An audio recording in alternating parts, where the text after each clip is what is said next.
मिलवें सर्वाधार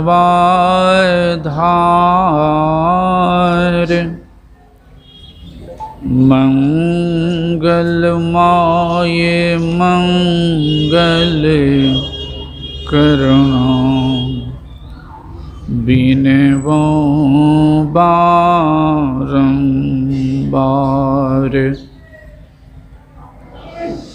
धन्य धन्य सद्गुरु सुखदय महिमा कही न जाय।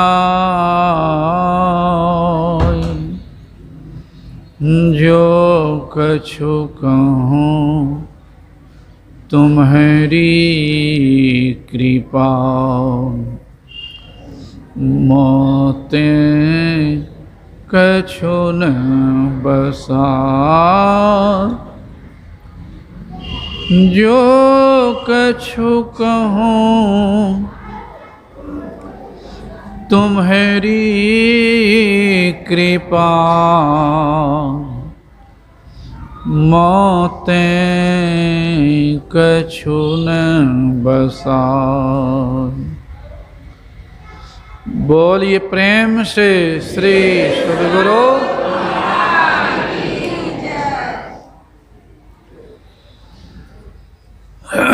पूज्यपाद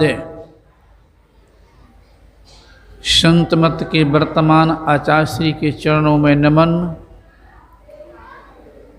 पूज्य गुरुजनों को भी नमन। सम्माननीय साधु समाज, परम आदरणीय धर्म प्रेमी सज्जनों, पूजनीय माताओं एवं भक्तिमती धर्मशिला बहनों, ये संत सत्संग के द्वारा ज्ञान योग युक्त ईश्वर भक्ति का प्रचार प्रसार होता है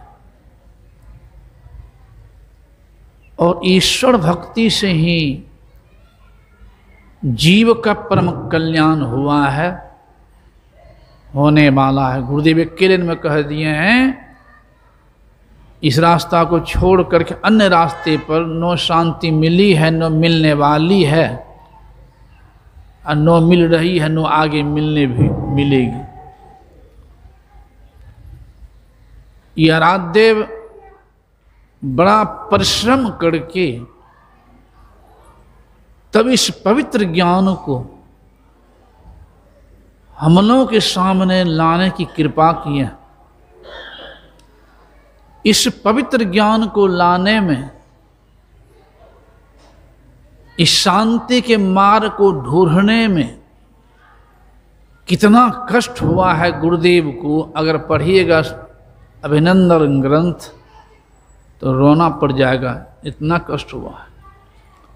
हम लोगों को तो सस्ता मिल गया है, इसीलिए नहीं कर पाते। गुरुदेव को अपार कष्ट हुआ इस ज्ञान को लाने में,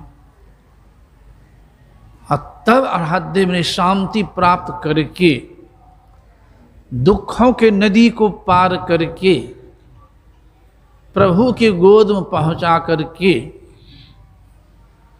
कैसे उन्हें शांति मिली है, दुखों से मुक्ति मिली है, वही रास्ता बताने की कृपा किया कि वह शांति, वह सुख साधारण लोगों को भी मिले। क्योंकि सुन चुके सम धरती पर आते हैं जीव के कल्याण के ही लिए।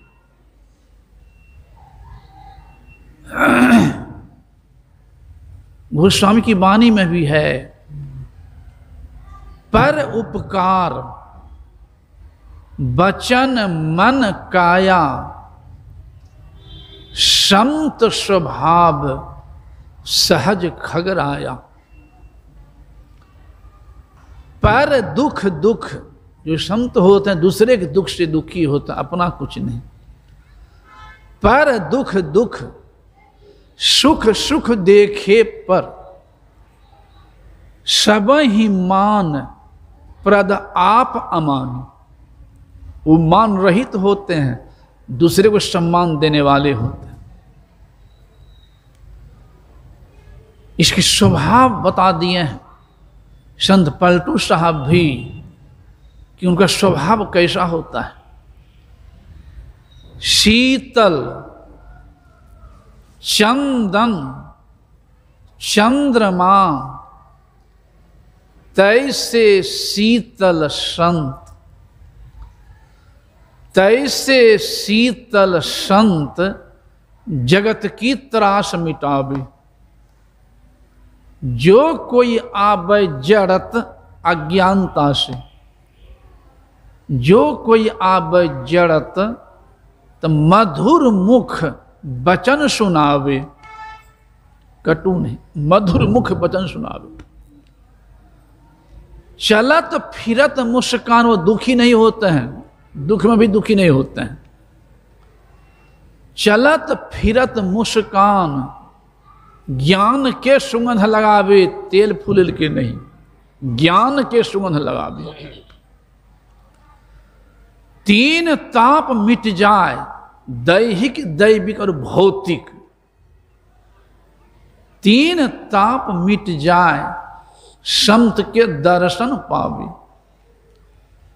पलटू ज्वाला उदर की, यानी आवागमन की, रहे ना मिटे तुरंत। शीतल चंदन चंद्रमा तैसे शीतल संत। नानक देव महाराज भी कह दिए हैं, जो नर दुख में दुख नहीं माने, सुख स्नेह और भय नहीं जाके, वो भय रहित तो होते हैं, किसी का भय नहीं होता उनको। सुख स्नेह और भय नहीं जाके, कंचन माटी जाने, वो सोना को भी मिट्टी समझते हैं। कंचन माटी जाने।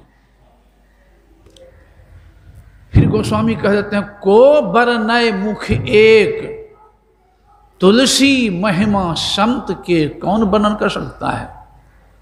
को बरनय मुख एक, तुलसी महिमा संत के जाके विमल विवेक। शेष महेश नहीं कह सके, ऐसे संत की महिमा को ब्रह्मा विष्णु महेश भी नहीं गाकर अंत कर सकता है। मेरे जैसे तुच्छ व्यक्ति क्या कहेगा। इसी को हमारे आराध्य कहते हैं, हम लोग रोज पाठ करते हैं। शांति स्थिरता व निश्चलता को कहते हैं। शांति को जो प्राप्त कर लेते हैं वे संत कहलाते हैं। संत को पोशाक नहीं होता है, वकील को पोशाक नहीं होता है, डॉक्टर को पोशाक नहीं होता है, संत को पोशाक नहीं होता है। गुण। एक बार मैं गया था सत्संग करने के लिए मुंगेर, तो साथ में रहता है भोजन बनाने वाला।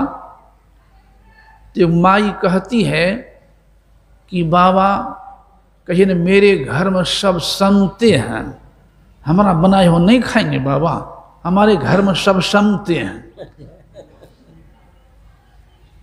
उनका भाव था, मैंने पूछा तो कहा हमारे यहाँ सब वैष्णव हैं। सब वैष्णव हैं तो बुझ लिया कि सब संते हैं, तो वैष्णव हो गए तो संते हो गए। संत तो कहते हैं जो परमात्मा को प्राप्त कर लेते हैं, अपने आप को पहचान लेते हैं, खट विकार पर अधिकार कर लेते हैं। जो साधारण व्यक्ति होते हैं, चाहे कितना बड़ा विद्वान क्यों न हो जाए। रावण विद्वान थे, कैक भाषा के, ज्ञानी नहीं थे। कबीर साहब एक अक्षर पढ़े लिखे नहीं थे, लेकिन महाज्ञानी थे। रावण को अपार धन था, सोना के महल भी था, शांति नहीं थी। कबीर साहब झोपड़ी में रहते थे, लेकिन शांति स्वरूप शांति प्राप्त किए हुए थे। रावण धनवान था, ये नहीं भी कर सकते हैं। कबीर साहब निर्धन थे, सो भी नहीं कर सकते। रावण भौतिक धन में अपार धन था, कबीर साहब को आध्यात्मिक धन में अपार धनी। तो भौतिक धन में क्षणिक सुख है, शांति नहीं है, और आध्यात्मिक धन में सुख और शांति दोनों है। अंतर यही है।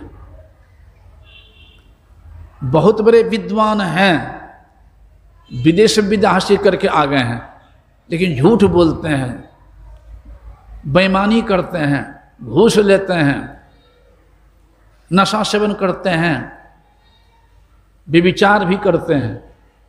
उसको ज्ञानी नहीं कहेंगे। विद्वान कह सकते, लेकिन ज्ञानी नहीं कहेंगे। लेकिन जो खट विकार जित अनघ अकामा, जो संत होते हैं वो खट विकार को जीते हुए होते हैं, खट विकार पर अपना अधिकार रखते हैं। मन को जो कहेगा सो मन करेगा बुद्धि से, लेकिन मन के पीछे वो नहीं जाएगा। संत जो होते हैं वो मन को अपने अधिकार में रखते हैं, और विद्वान जो होते हैं वो मन के अधिकार में होते हैं।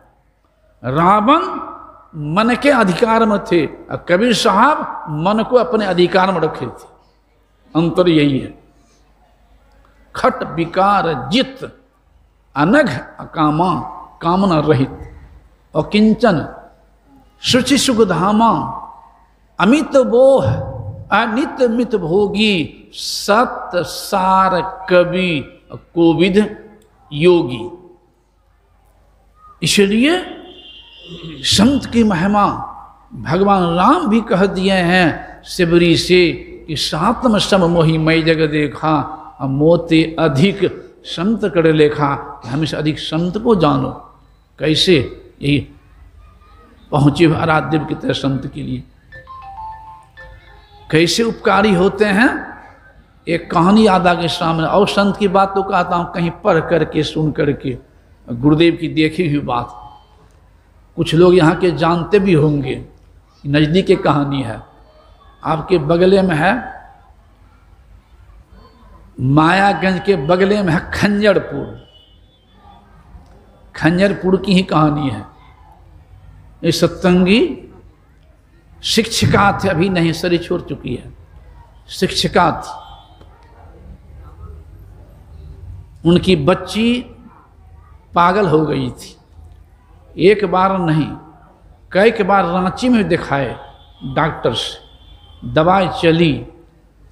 बच्ची की नाम है नीला, वो अभी भी जीवित है, अभी भी जीवित है बच्ची। इधर बहुत दिन के बाद भेंट हुई थी, इधर आई थी, दांतों टूट गया था, मैं पहचान भी नहीं सका। उनकी भाभी लेकर आई थी।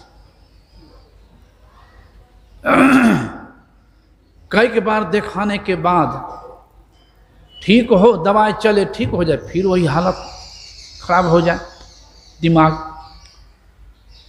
आज अंत में वो मास्टरनी सोचती है कि मैं गरीब आदमी कितना इलाज करूंगा। अब जाने गुरुदेव ठीक करे या ना करे, अब जाने गुरुदेव ठीक करे या ना करे, मैं इलाज नहीं कर पाऊंगी। ले आए आश्रम। आश्रम तो बहुत पहले भी आई थी, एक बार कई बार, लेकिन जब समय आता है ना तभी गुरु कृपा होती है। एक तो ये, दूसरा एक निष्ठ हो गई कि अब दूसरे भरोसा नहीं। जैसे द्रौपदी भी जब तक भरोसा रहा है पतियों पर, चीर खींच रहा था दुशासन, थोड़ी सी गलती हुई थी, अंधा का बेटा, वही कटु बात बोले थे कि सच सत्य बोलना चाहिए।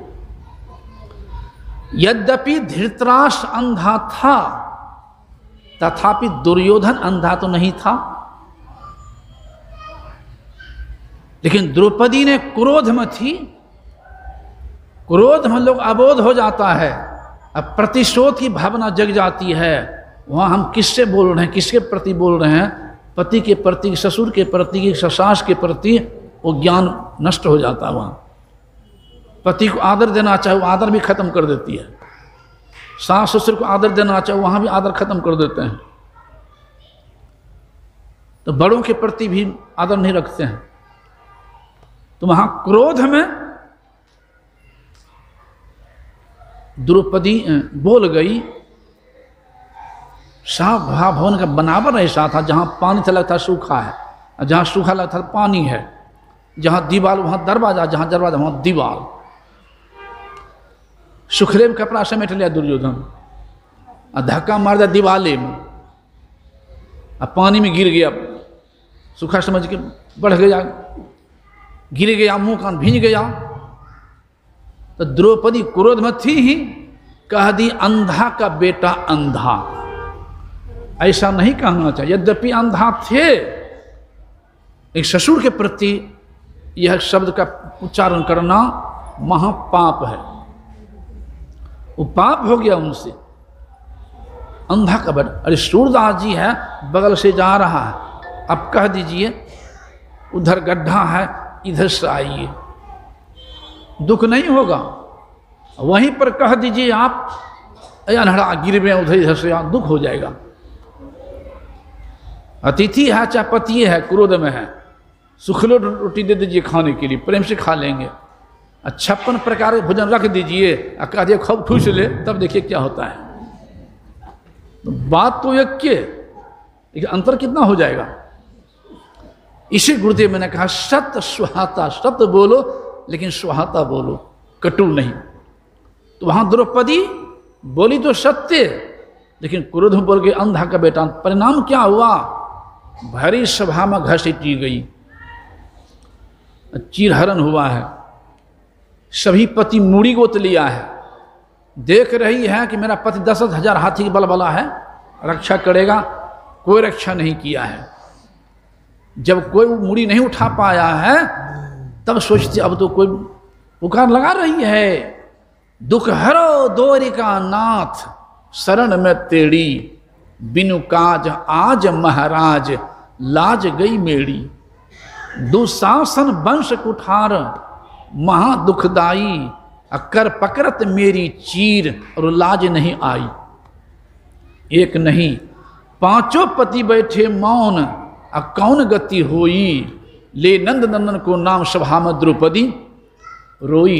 चिल्ला रही है, लेकिन अंत में जब देखती कोई सहायता नहीं किए हैं, तब क्या पुकारती है, हे घट घट वासी रक्षा करो प्रभु, कहाँ हो छिपे हुए।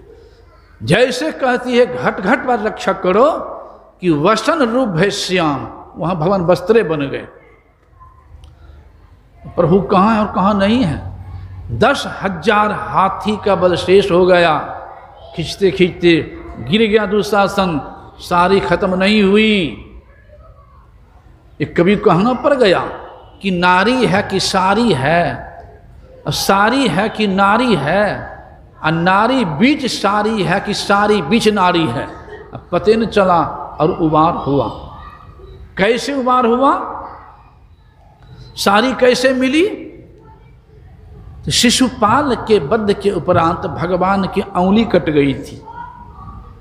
बहुत से लोग थे वहां, कोई सहायता नहीं किया है। द्रौपदी फट सबूर साड़ी फाड़ करके भगवान की अंगुली मान देती है। भगवान कहते हैं द्रौपदी तुमने हमारी सहायता की है साड़ी से, समय आने पर मैं भी तुमको सहायता करूंगा साड़ी से।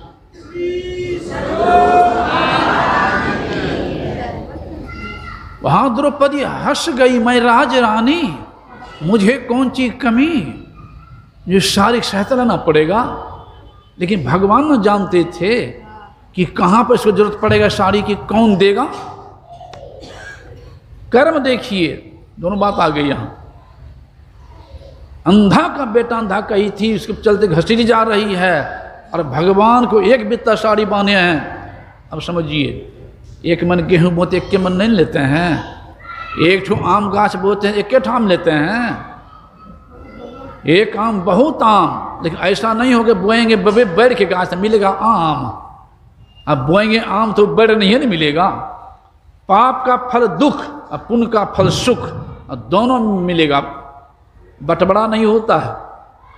हाँ, ध्यान योग करके जो ऊपर उठा लेंगे अपने को तभी नाश कर सकते हैं, वैसे नहीं। दूसरा कोई उपाय नहीं, एक ही ध्यान योग। तो वहां साड़ी भगवान बढ़ा दिए हैं। साड़ी दान की थी भगवान को, तो भगवान साड़ी बढ़ा दिए हैं। लात नहीं बस लगने से नहीं बचा, जो अंधा के बेटा अंधा कह दी, उसके फल को नहीं भगवान बचा सके। यानी पाप का फल दुख भोग रही अलग, और पुण्य का फल सुख रक्षा हुई। इस आराध्य देव ने कहा कि शुभ कर्म करो और पाप से बचो। पाप करने की इच्छा भी हो तो उसको मत करो, टालते टालते टाल दो। और भजन करने की इच्छा हो, पुण्य कर्म करने की, उसमें देर नहीं करो, तुरंत करो। तो मैं कह रहा था वहां कि पुकार लगाई, एक निष्ठ हो गई कि प्रभु मेरा आप कोई सहारा करने वाले नहीं हैं, तब न भगवान ने सहायता किए हैं, ऐसे नहीं किए हैं। एक जगह और फिर लगा था, एक जगह और फिर लगा था पांडवों को। ये क्या नाम था, दुर्योधन ने कटु बात कह दिया था भीष्म को, कहा आप मेरे वो से लड़ते तो हैं लेकिन मन है पांडवों की तरफ, एक पांडव को नहीं मारते हैं। भीष्म जी ने कहा था अरे दुर्योधन मुझे कार्य बुझता है, जाओ कल मैं 5 को मार दूंगा। और मार सकते तुम्हें क्षमता थी। हाहाकार मच गया पूरे पांडव दल में। द्रौपदी रोने लग गई, कुंती रोने लग गई। भगवान कृष्ण आए हैं और कहते प्रभु अब क्या होगा। भीष्म जी प्रतिज्ञा कर लिए हैं, उनकी प्रतिज्ञा को भंग करना तो मुश्किल है। तो भगवान किस भी स्वीकार किए, हाँ भीष्म जी की प्रतिज्ञा भंग करना मुश्किल है, प्रतिज्ञा कर चुके हैं तो मार सकते हैं, क्षमता है। युधिष्ठिर कहते प्रभु जी यहाँ तो मेरे सब कुछ आप कृपा कीजिए, रक्षा कीजिए। तो भगवान कहते बुद्धि लगाता हूँ, कहीं सुतर जाए। द्रौपदी भी रोने लग गई। द्रौपदी, भगवान कहते रोने से काम नहीं चलेगा, जो मैं कहता हूँ करो। द्रौपदी कहती प्रभु जो कहो करने तैयार हूं, लेकिन रक्षा करो। भगवान देखिए कौन बुद्धि लगाते हैं। भगवान कहते सुनो, भीष्म जी 12-1 रात्रि में ध्यान कर, देखिए वहां भी ध्यान की बात है, ध्यान करते हैं। उनको आदत है आशीर्वाद देने की। चलो मैं साथ चलता हूं, एक चादर ले लो और माथा को ढक लेना, और दोनों हाथ में चूड़ी पहन लो, अब प्रणाम करना, और दोनों हाथ पर हाथ बजार देना। आवाज होगी तो भी समझ जाएंगे कोई माई प्रणाम कर रही है, लेकिन माथा को ढक के रखना। अगर पहचान लेंगे तो आशीर्वाद नहीं देंगे, और नहीं पहचानेंगे तो आशीर्वाद दे देंगे। और जो आशीर्वाद दे दिया काम बन जाएगा। प्रभु जो कहो, चादर दे देते हैं, चलते हैं। अब देखिए भक्त की रक्षा के लिए भगवान क्या करते हैं, दासी के वेश में जाते हैं भगवान, दासी के वेश में। और भगवान छिप गए दीवार के ओर, और जल्दी अंदर जो प्रणाम करो जल्दी। द्रौपदी प्रणाम करती है, और प्रणाम करके दोनों हाथ पर हाथ बजार देती है, जो उसकी चूड़ी में आवाज हो, जो जाने कि प्रणाम कर रहे हैं। आवाज जो हुई, कान में आवाज गई, समझ गई कोई माई प्रणाम कर रही है। जैसे प्रणाम करती आवाज तो गई, तो भीष्म जी समझ गए कोई प्रणाम करती है। यहाँ लिखे एक भक्त बड़ा सुंदर, खुद तो बाहर ही रहे भीतर भेजा पंचाली को। पंचाली नाम द्रौपदी का है, और कृष्णा नाम भी द्रौपदी का है। वो लिखते हैं खुद तो बाहर ही रहे भीतर भेजा पंचाली को, जाओ यतिवर बाबा के चरणों में अपना मस्तक धर दो। आधरात्रि की बेला में भीष्म की लगी समाधि थी, अब मन प्रभु चरणों में लीन हुआ, उस जगह ने कोई व्याधि थी। कृष्णा ने जाकर सिर रखा चरणों पे, भीष्म पितामह को चरणों पे कौन झुका देखूं। बाबा भीष्म एकदम चौंक गए, देखा एक सधवा नारी है, चरणों पे शीश झुकाती है, तन के रंग की सारी सधवापन को दर्शाती है, पहचान तो सका नहीं। आशीर्वाद मुख से निकल पड़ा कि सौभाग्यवती भव हो बेटी, तेरे हाथों की मेहंदी का रंग ना कभी छूटे बेटी, सौभाग्य तुम्हारा अचल रहे, सिंदूर ना मांग से खाली हो, अब वर देता हूं मैं बेटी, तुम वीर कुमारों वाली हो।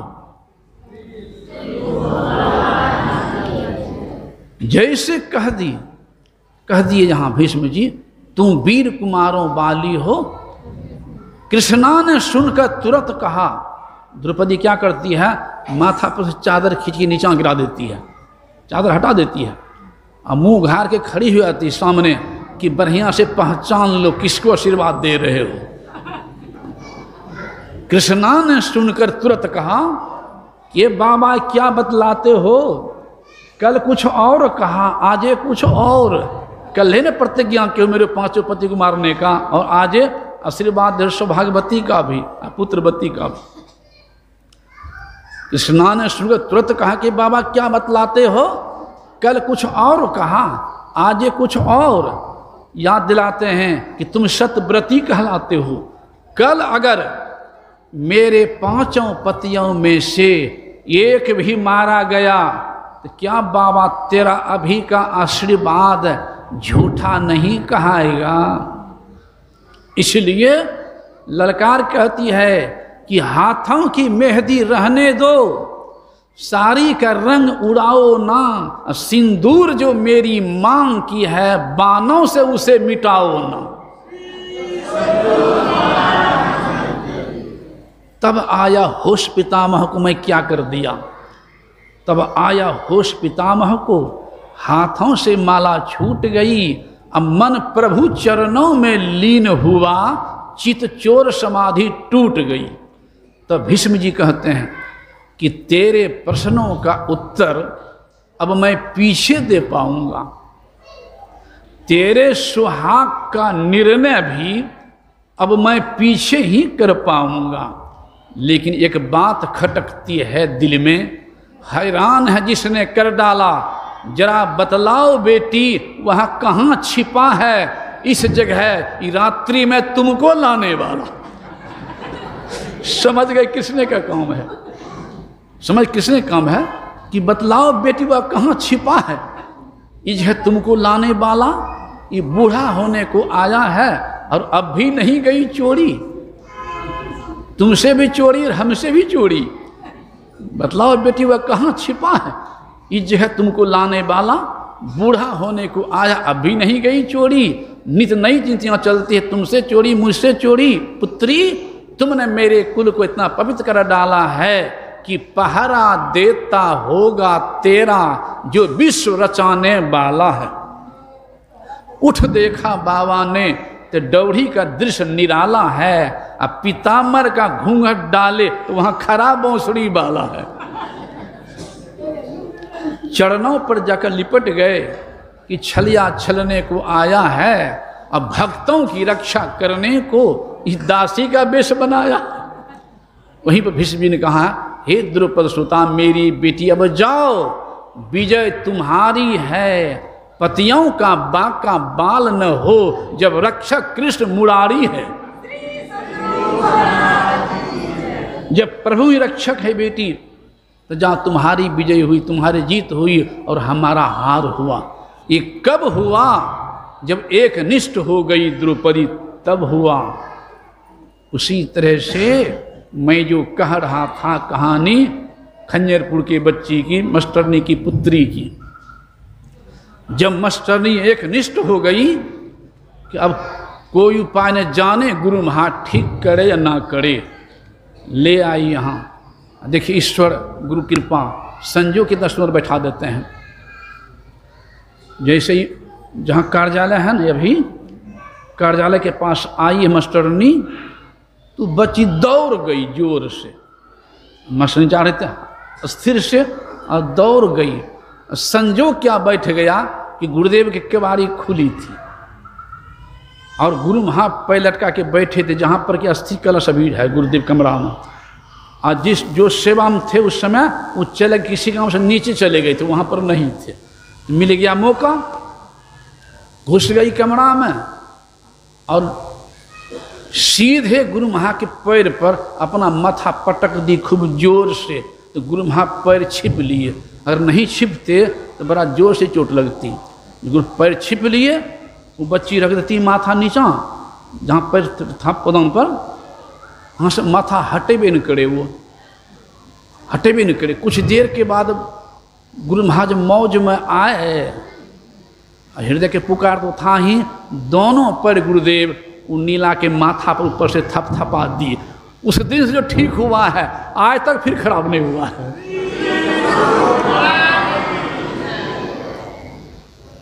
आज तक ठीक नहीं हुआ है। तो हुआ कब?